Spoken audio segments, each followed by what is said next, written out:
Hello everyone, my name is Zachary Bruce, and I'd like to give you a persuasive speech today on the danger of steroid use. And during this speech, I'm going to discuss, obviously, why you shouldn't use steroids. I would persuade you against the use of steroids unless it's practical or recommended by a medical official. I will also discuss some of the benefits of using steroids. As you should know, or you should know by the end of this speech, the use of steroids is not completely always terrible as long as they're used for the right reasons and not the wrong reasons.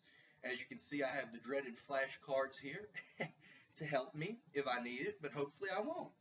Let me first start off by saying steroids and steroid abuse, steroid usage. I imagine generally, as a nation of Americans, when we think of this, we think of our favorite athletes, or maybe even, unfortunately, a teen athlete that was a star, maybe in high school. I would hope not in middle school that would do this, but in high school that abused steroids. And that's very unfortunate because most of these guys are doing it to beef up their look, beef up their status, try to attain a higher point in their career. And that's very sad because they don't need to do that. But the point is, a beloved baseball hero, one of my personal favorites, Alex Rodriguez, during the 2001 to 2003 season when he played for the Texas Rangers, he's openly admitted to the shame of steroid abuse. And I think that's terrible, and he openly admitted he just did it so that he could secure a $252 million contract. And I think that's terrible. That's absolutely the wrong reason to use steroids. And that's what I'll be talking about first today. Next, I'd like to mention to you how steroid use affects the body. First off, it's illegal in all 50 states, I believe, from what I've researched, to use it for non-medical purposes. It's different if a doctor legitimately subscribes it to you. But if you're using steroids to beef up your appearance for athletical reasons or personal reasons, that's totally illegal. That's just the first part. It's also physically harmful to your body. And, I'm going to get to that. Just let me first mention these withdrawals. Obviously when you get addicted to something, when you take that substance away, you're going to have withdrawals. And there are withdrawals of steroids abuse, and they're very serious. For example, low sex drive, loss of appetite, mood swings, and depression in some. Now, these are just a few. And if that hasn't scared you into not wanting to take steroids yet, don't worry. Next, I have a long list coming. Now, there is a solution to this. Let me just stop right there and say, you may think that steroid abuse is just rampant in the United States. From what I get at, it's not as rampant as what you would think. I would think more so from what I've researched that it's generally professional athletes. Not to say there aren't average Joes, not to say there aren't high school athletes. So don't let me undermine anyone or anyone's situation here. But there are solutions. That's the point of what I'm wanting to say here. Obviously, I would think the most obvious solution would be to make steroids harder to get. Because after my research, I found that steroids are available at gyms, which shocked me. That totally shocked me. At sport training centers, which would be in reference to a gym, I would think, or sports training center, also a shock. And the internet, which shocked me, because I didn't think that you could just go on the internet and get steroids. I figured you'd have to be a doctor of medicine to even find a substance like this, even be able to obtain a substance like this. But that's why I say I think eliminating part of the problem would be taking the easy access away from civilians and athletes, for that matter. Obviously, I'm sure they have a quicker access to it, which it seems pretty quick already. And the most obvious solution would be, like I said, making them less obtainable. Now, not having steroids means a few things, folks. It means lives are not affected. There's no symptoms that are brought on by these steroids, which I will discuss next.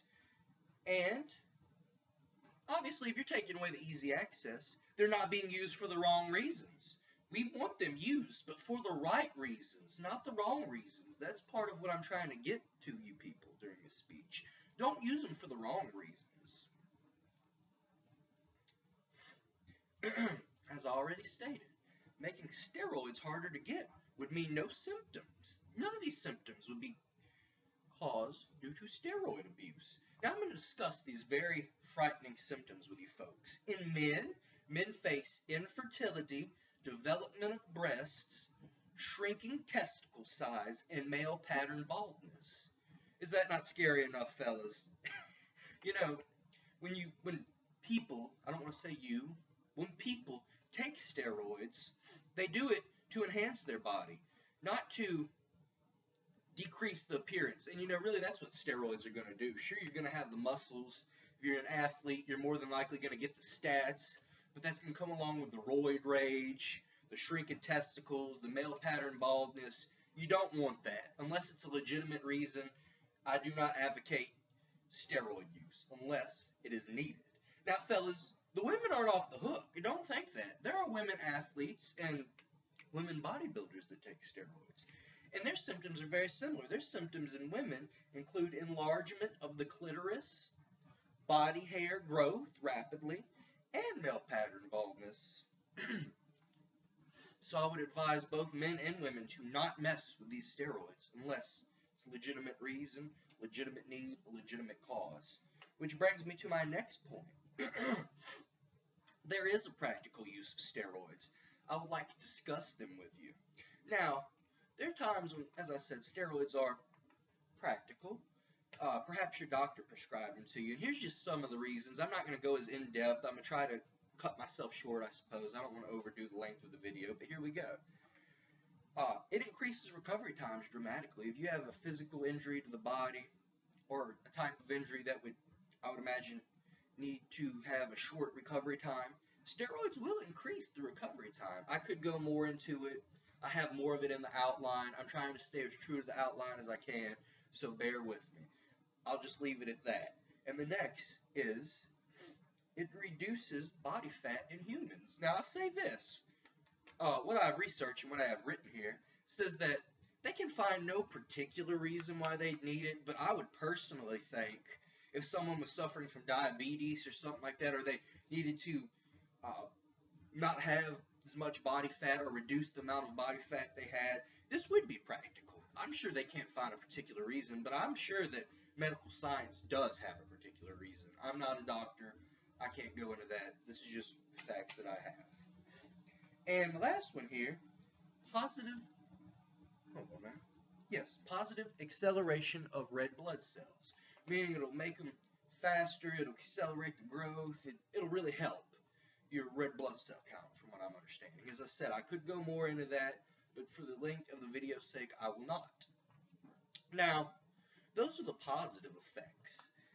And as I said, there's also negative effects. When steroid use is not practical, you risk the male pattern baldness, you risk the shrinking of the testicles, you risk the growing of breasts. I mean, these are all just, you risk ruining your kidneys and your liver possibly. I mean, these are all just some of the effects in men, as I've stated. That's the negatives. That's why you shouldn't use them.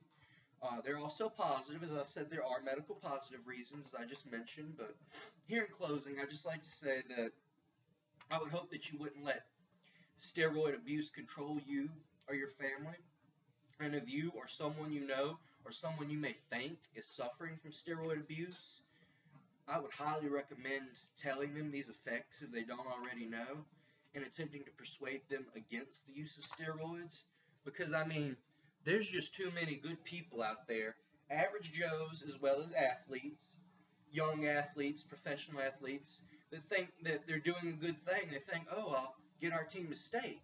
I'll win that championship. I'll prove myself worthy of that contract. When in reality, they're actually hurting themselves, their bodies, and the ones they love around them. In closing, I hope that I've persuaded you against the abuse of steroid use and against using it for the wrong reasons. Perhaps I've persuaded you to use it for the right reasons when prescribed to you by a medical doctor. I thank you all, and I hope that this has informed you of the negatives and the positives of steroid abuse. Thank you.